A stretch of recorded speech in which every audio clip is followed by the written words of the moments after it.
जब सीता जी के अपहरण के बाद राम जी रोते हैं तो कुछ लोग ये समझते हैं भगवान कहते कि देखो घर परिवार के प्रति इतना इतना भाव होना चाहिए। राम जी भी जब सीता जी नहीं है तो दुखी हो गए हैं, तो उस प्रकार जब सीता जी 2-4 दिन बाहर जाए तो दुखी हो जाना चाहिए। जिन जिन की सीता जी, जिन जिन की पत्नी, मतलब भगवान कृष्ण ने भी ये लीला की। ससुर की मृत्यु पर जब रोए तो रो करके सत्यभामा को खुश कर दिया।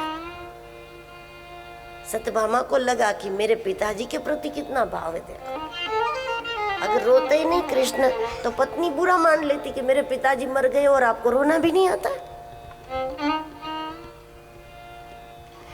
तो कर्तव्य निष्ठा बताई कि ऐसा नहीं।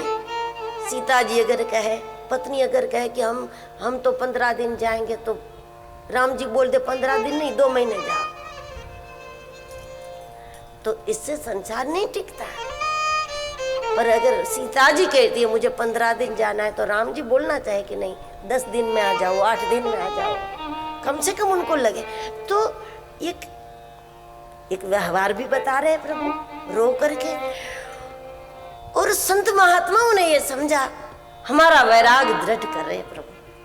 भगवान हमको तो ये बता रहे हैं कि देखो मैं जब ये गृहस्थी में पड़ा, ये प्रपंच में पड़ा, तो भगवान बता रहे, भगवान जैसे भगवान को रोना पड़ रहा है।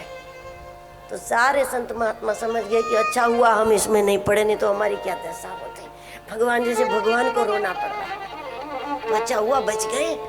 सब अपनी अपनी स्थिति से लीला का अर्थ लेते।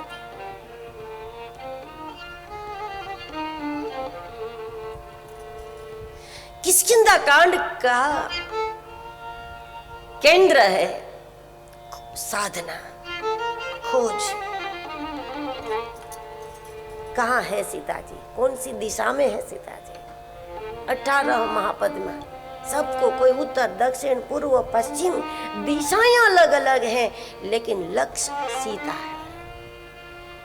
कोई ज्ञान से, कोई ध्यान से, कोई कीर्तन से, कोई पूजा से, कोई पाठ से, कोई योग से, कोई आसन से, लेकिन आखिर बात यह है कहाँ? हम ढूंढ ही लेंगे कहीं न कहीं, यदि चाह हमारे, यदि चाह हमारे दिल में, यदि चाह हमारे दिल में, यदि चाह हमारे दिल में, हम ढूंढ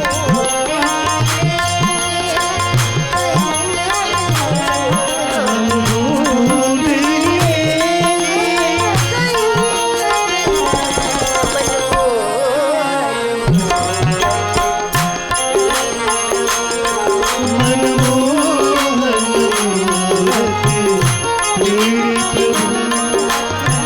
साधना में रुक न जाना साधु का काम है। लक्ष्य ये होना चाहिए, हमें अंतिम लक्ष्य को प्राप्त करना।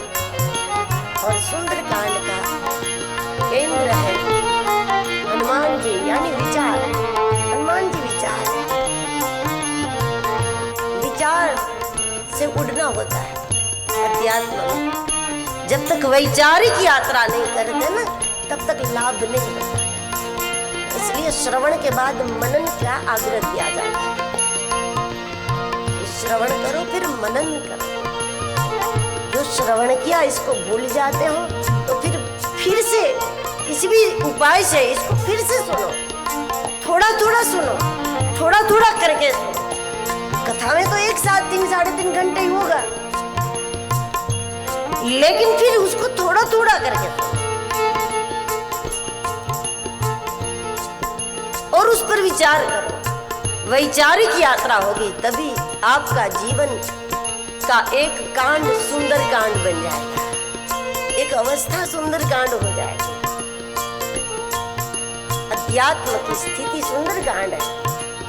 निरंतर विचार में राम रम रहा हो, ये सुंदर कांड है।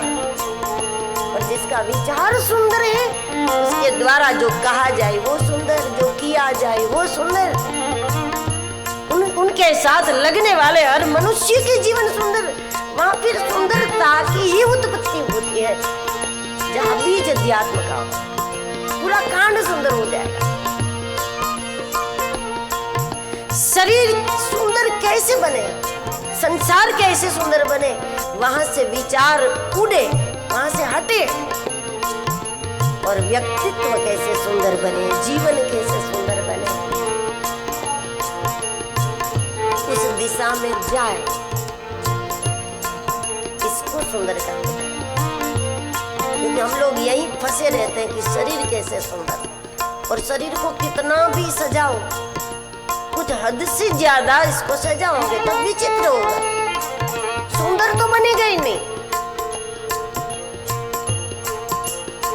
अब कुछ लोगों को देखकर यही तय नहीं होता कि ये क्या है, कौन है, नहीं सोचना पड़ता, क्या है ये सोचना पड़ता, क्योंकि इंसान जैसा नहीं लगता। इंसान जैसा लगे तो कौन है ये सोचोगे, पर इंसान जैसा ना लगे तो क्या है ऐसा लगता है। सादगी श्रेष्ठ श्रृंगार है, सादगी से बढ़कर कोई श्रृंगार हो ही नहीं सकता। मर्यादा सर्वश्रेष्ठ मूल्यवान वस्त्र है, और सद्गुण श्रेष्ठ आभूषण है। जिसके पास मर्यादा रूपी कपड़े हैं और शील रूपी आभूषण है, वो अपने आप में अद्भुत है। उनको उसके ऊपर कुछ नहीं धारण करना पड़ा। मानस में वर्ण है कभी पुराने न होने वाले वस्त्र और कभी पुराने न होने वाले आभूषण अनसुईया जी ने सीता जी को दिया था। ऐसा कौन सा वस्त्र जो कभी पुराना ही नहीं होता, कभी मेला नहीं होता, कभी बदलना नहीं पड़ता, ऐसा वस्त्र मर्यादा है। हजारों वर्ष पहले भी मर्यादा में मनुष्य सुंदर लगता था, आज भी लगता है, और हजारों वर्ष बाद भी मर्यादा में मनुष्य सुंदर ही लगेगा। उसमें कोई बदलाव की आवश्यकता नहीं।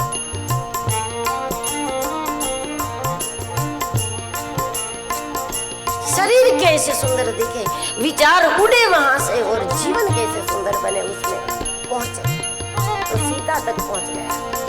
दिव्यता, आत्मा की दिव्यता प्रकट हो जाएगी तो केवल सुंदर नहीं दिव्य हो जाओगे।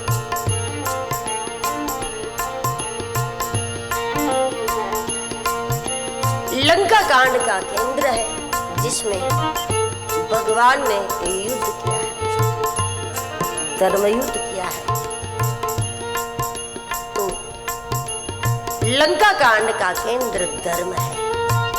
धर्म के लिए जो छोड़ना पड़े छोड़ो, जो तोड़ना पड़े तोड़ो, जहां जुड़ना पड़े जुड़ो, जो करना पड़े करो।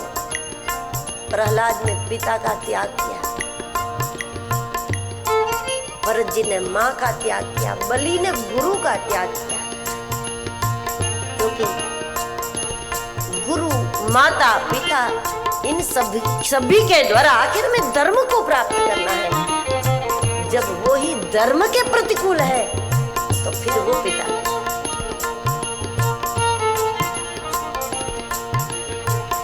वो धर्म के अनुकूल ना हो तो वो माँ नहीं है, वो पिता नहीं है, वो गुरु नहीं है। इसके लिए जो करना पड़े करो, छोड़ना पड़े छोड़ो, उसका त्याग करना पड़े कर दो। विभीषण ने जैसे कर दिया, विदुर जी ने जैसे कर दिया। जहाँ धर्म से विमुख होता है उसका समर्थन न करे फिर कोई भी हो, और इससे आपका कोई नुकसान नहीं होगा। आप धर्म से विमुख व्यक्ति का समर्थन न करो, वो कोई भी हो, आप समर्थन न करो तो इससे आपका नुकसान नहीं होगा। वो लाख प्रयास कर ले आपका नुकसान करने का, आपका नुकसान नहीं कर पाएगा। वो आपसे जुड़े रहे या आपसे हटे, कोई फर्क नहीं पड़ेगा। कान खजूरे के कितने पैर होते हैं, 2-4 टूट जाए तो इससे वो विकलांग नहीं हो जाता। धर्म के लिए जिसे छोड़ना पड़े छोड़ दो, आप विकलांग नहीं हो जाओगे। आपने जिनको छोड़ा वो विकलांग हो जाएगा। थोड़ा बहुत वो आपके बल से खड़ा है, जब आप उसको छोड़ दो तो इससे वो टूटेगा, हम नहीं टूटेंगे कभी।